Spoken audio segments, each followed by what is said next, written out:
आज की क्लास में हम इसमें next physical property of D block element के बारे में डिस्कस करेंगे, जिसका नाम है इलेक्ट्रोड पोटेंशियल।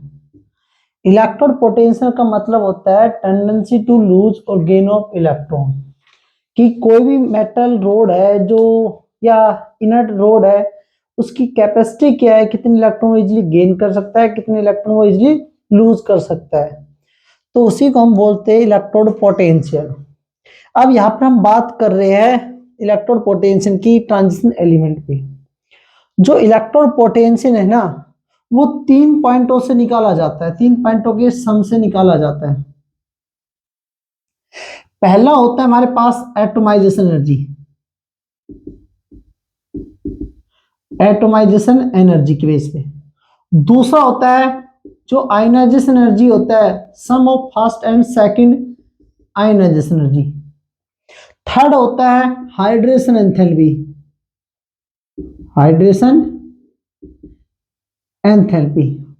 इन तीनों के सम के बेसिस पे हम इलेक्ट्रोड पोटेंशियल कैलकुलेट करते हैं किसी भी मेटल रोड का। अब हम ट्रांजिशन एलिमेंट के बारे में पढ़ रहे हैं, तो उसी के बेस पे कि जब हमारे पास जो ट्रांजिशन एलिमेंट होते हैं, scandium, titanium, vanadium, chromium, manganese, copper, iron, zinc, इन सब का इलेक्ट्रोड पोटेंशियल गिवन है। और हमने कैसे निकाला? Atomization energy, ionization energy, first and second का सम, और थर्ड हाइड्रेशन एनर्जी। इन तीनों का जो सम से हमारा रिजल्ट आता है, उसी के बेस पर हम इसको सोल्व करते हैं। तो अगर आप देखोगे इसमें, आप इस ग्राफ के बेसिस पे देखोगे, ये हमारे जीरो को रिप्रेजेंट कर रही है लाइन, मतलब यहाँ पर जिसके इलेक्ट्रोड पोटेंशियल होगा वो जीरो होगा। आप देखोगे मोस्टली जो ट्रांजिशन एलिमेंट है फर्स्ट ट्रांजिशन सीरीज के, उन सबका इलेक्ट्रोड पोटेंशियल नेगेटिव में है, उन सबका इलेक्ट्रोड पोटेंशियल क्या है? नेगेटिव में। ओनली कॉपर एक ऐसा होता है जिसका इलेक्ट्रोड पोटेंशियल क्या होता है? पॉजिटिव में। आपको ये पॉइंट पता होना चाहिए, जब इलेक्ट्रोड पोटेंशियल पॉजिटिव हो तो वहां पर रिडक्शन करना इजी होता है, वहां पर रिडक्शन करना इजी होता है। और जब इलेक्ट्रोड पोटेंशियल की वैल्यू नेगेटिव हो तो वहां पर ऑक्सीडेशन होना इजी होता है, ऑक्सीडेशन होना इजी होता है। मतलब यहां पर ये जितने भी नीचे है ना जीरो से, जिनकी वैल्यू कम है, वो सारे स्ट्रॉन्ग रिड्यूसिंग एजेंट की तरह बिहेव करेंगे, और जिनकी पॉजिटिव में वो स्ट्रॉन्ग ऑक्सीडाइजिंग एजेंट की जैसे बिहेव करेंगे। अब आप देखोगे कि जो इलेक्ट्रोड पोटेंशियल की वैल्यू है नेगेटिव में, वो डिक्रीज होनी चाहिए। वो क्या होनी चाहिए? डिक्रीज। डिक्रीज का मतलब होता है, देखो वैसे नेगेटिव वैल्यू का मतलब होता है कम होना।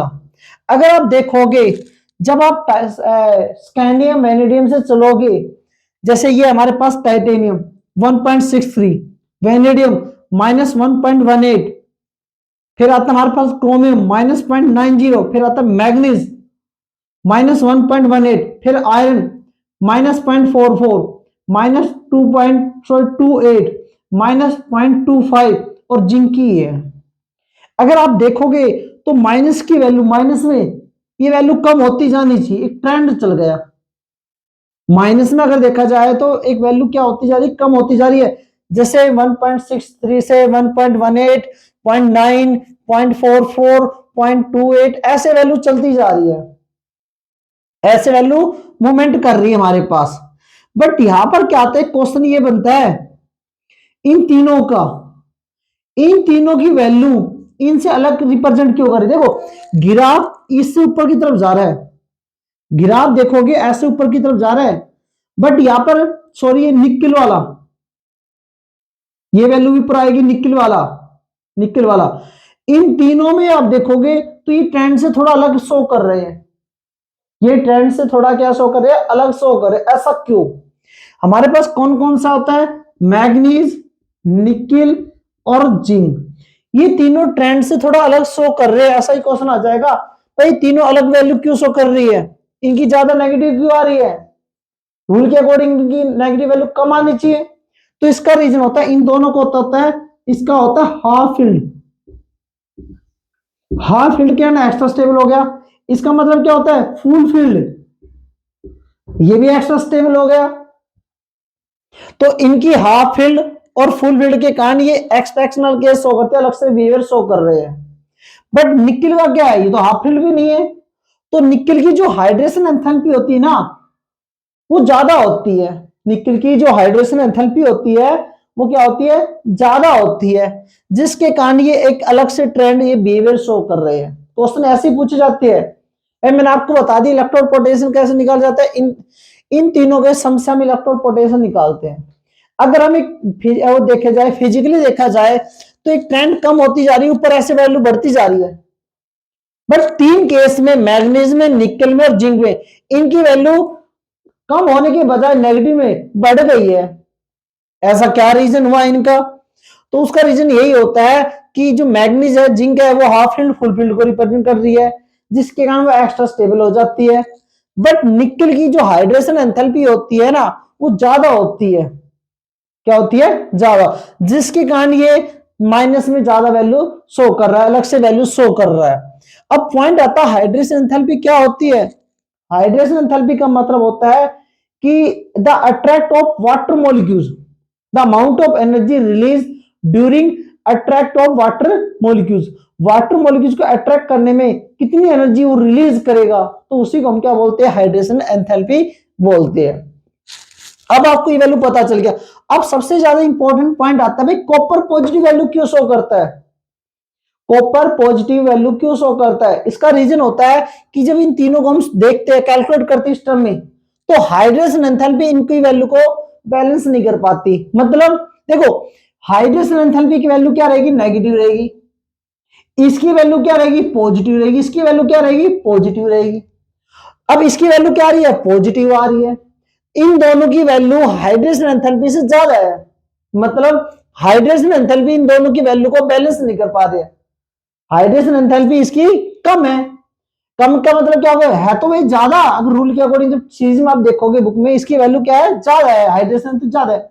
बट इनकी ये दोनों वैल्यू ज्यादा होने के कारण देखो इन तीनों को सम करते हो, इसकी वैल्यू नेगेटिव आएगी, ये पॉजिटिव, ये पॉजिटिव, तो ये जो पॉजिटिव वैल्यू होती है तो ये ओवरऑल वैल्यू क्या हो जाती है, हमारी पॉजिटिव आ जाती है।